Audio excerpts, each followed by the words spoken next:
The cardiovascular system. Cardiovascular examination begins with the positioning of the patient at 45 degrees in bed and with the chest exposed. I'd like to examine your heart, please. You mind taking off your shirt, please? Thanks.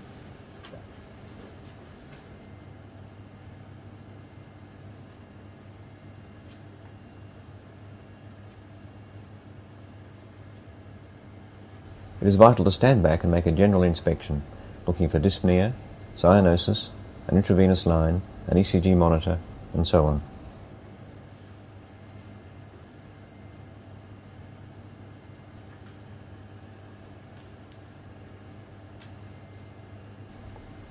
The detailed examination begins with the hands. Here the examiner is looking for clubbing, the stigmata of infective endocarditis, and for peripheral cyanosis.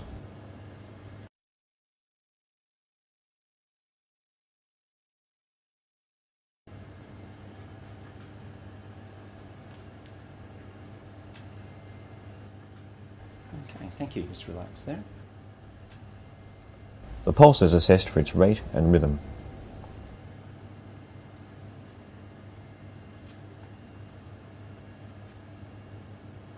And I'm also going to feel the pulse in the top of your thigh.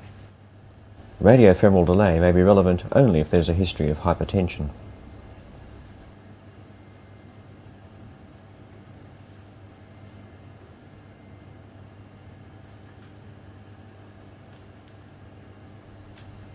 The blood pressure cuff should be 2/3 the size of the upper arm.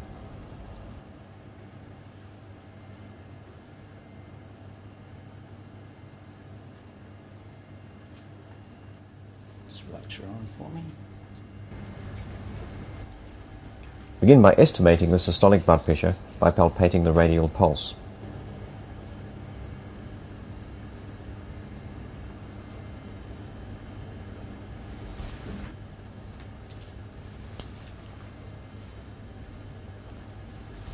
Then the diaphragm of the stethoscope is placed between the lower edge of the cuff and the brachial artery, and the cuff is pumped up again.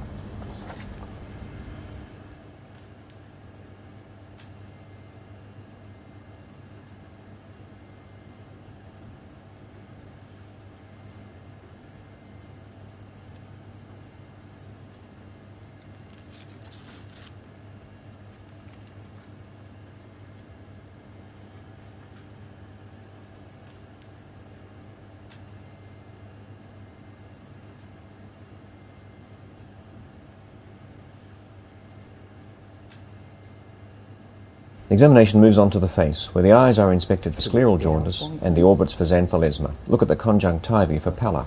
Loss of the normal contrast between the anterior erythematous conjunctiva and the posterior pearly white appearance is a reliable sign of anemia.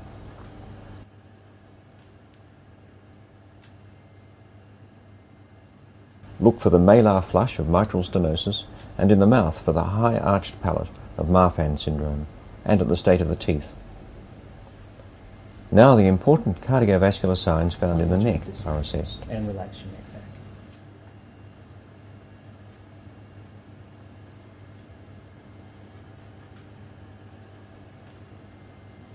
Look carefully at the JVP and attempt to assess its character and height. The normal JVP can be seen to flicker twice during each cardiac cycle. Pressure over the upper abdomen for 15 seconds normally causes a transient rise in the JVP. A more sustained rise is a reliable sign of left or right ventricular failure, the Abdominojugular reflux test. Next, the character of the carotid pulse is assessed. The examiner's attention now turns to the precordium.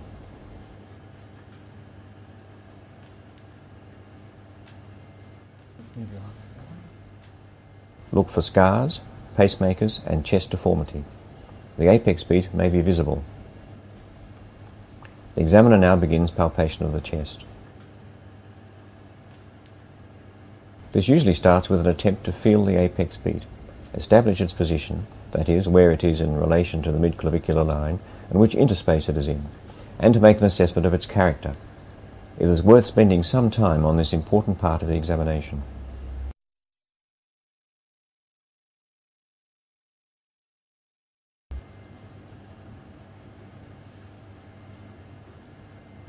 Palpation to the left of the sternum is performed to feel for a parasternal impulse.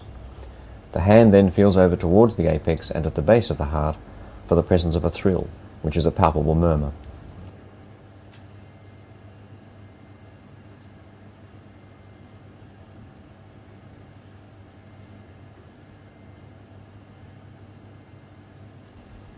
Auscultation is usually begun at the apex, with the bell of the stethoscope, and then with the diaphragm.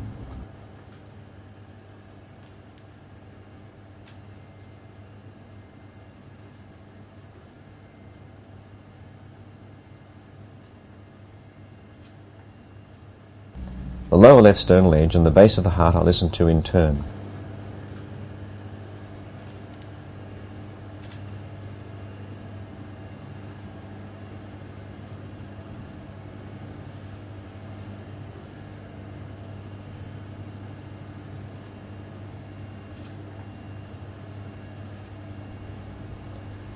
If there is a systolic murmur, listen over the carotids to find out if it is conducted there or if there is a carotid bruit present.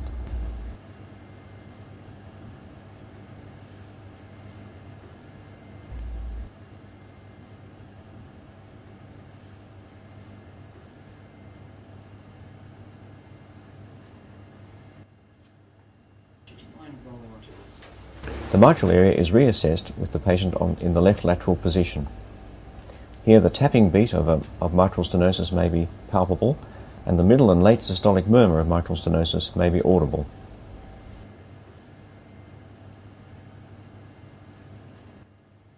Thank you. Could you sit forward for me? Feel the base of the heart when the patient is sitting up for the presence of a systolic thrill. In some cases, for example, if hypertrophic cardiomyopathy is suspected, dynamic auscultation may be indicated.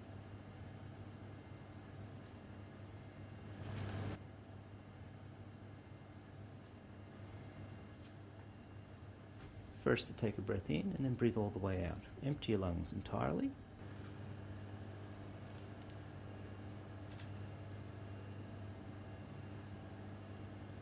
When I've got my stethoscope in place, to take a deep breath in, pinch your nose shut, and then try to force the air out so as it pops your ears.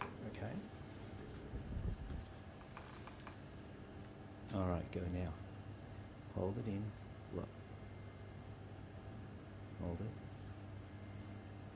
Okay, now breathe normally. Thank you. The examiner asks the patient to lean forward and inspects the back for scars or deformity and for signs of oedema over the sacrum.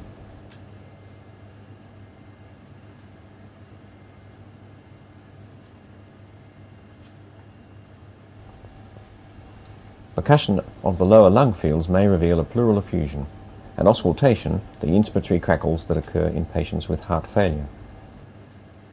Take a deep breath in and out.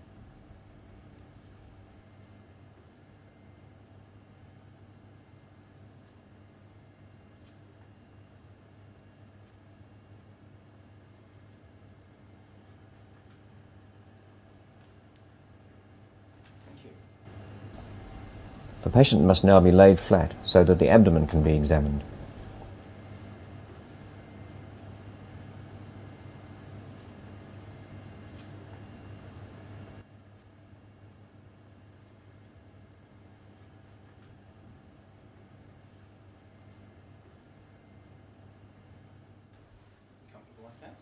The liver is felt with the right hand as the patient breathes in.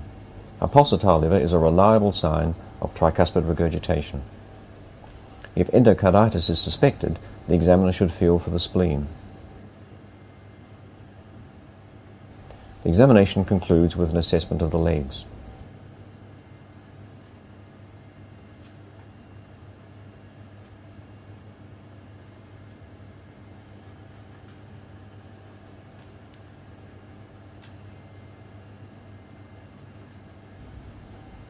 After compressing the skin over the lower tibia to test for pitting edema,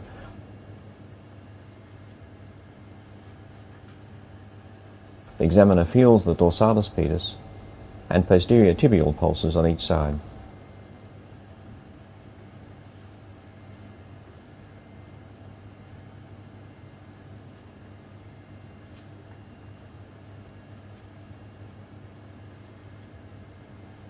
Compressing the calves for tenderness may be worthwhile if there is any clinical suspicion of deep venous thrombosis.